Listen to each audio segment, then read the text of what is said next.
following is an ESG on-location video.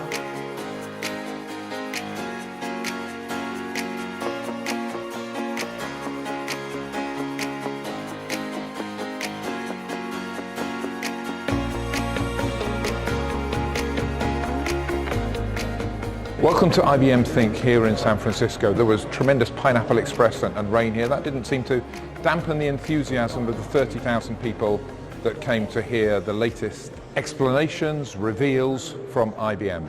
For many of us, the week started with something which was quintessential IBM, Project Debater, where you had an AI machine debating and conversing with a human being with nuanced conversation for 30 minutes. Really quite remarkable. Allow me to start with a brief rebuttal. Among other things, I think Mr. Natarajan suggested that preschools should not be subsidized because this will reduce their quality. I would like to offer a different view.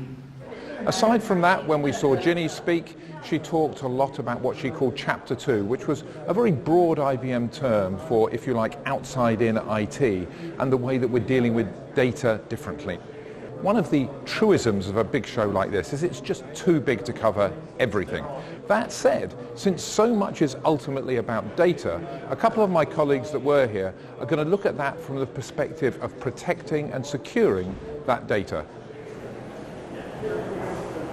Data protection, I think, was really front and center in a number of sessions. Not only was I able to present our research, but I also met with a number of end users who have expressed their interest in the evolution of data protection into something else. That something else is data management, it's intelligent data protection, and it's really reusing data for business outcomes. I also had the opportunity to discuss GDPR with some of the experts in the field from IBM. Plenty of opportunities for IBM to differentiate themselves here.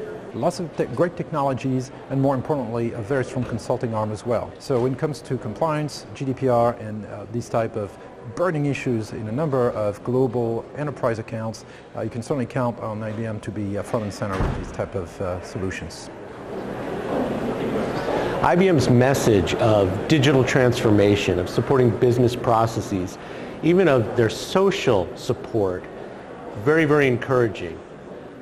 But what I found is that there's a bit of a disconnect between IBM's message and their cybersecurity offerings. Now, I come away from this show even more impressed with the cybersecurity offerings. It's a wide variety of products and extensive services.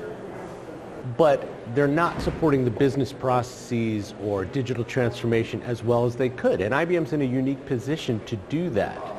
So if I were Ginny, if I were Mary O'Brien, I would say look at vertical industries, look at digital transformation, business processes, OT, IT. Talk at the business level and bridge that gap between the business people and the cybersecurity people. That's a big gap, and no one's doing it effectively, and IBM has the opportunity to do that. I said at the beginning that this is a big show. Everything, excuse the pun, everything from AI to Z systems and everything in between. If you wanted some thematic elements, there was talk about digitization and AI, there was talk about hybrid cloud, but there was also equal weight given to things like corporate stewardship. And quite honestly, my big takeaway from this week is that too is quintessential IBM. If you went to the general sessions, you really didn't get a lot of talk about products. They were mentioned in passing. But this was a show that was about capabilities, about futures, frankly, about hope and direction. That is quintessential IBM.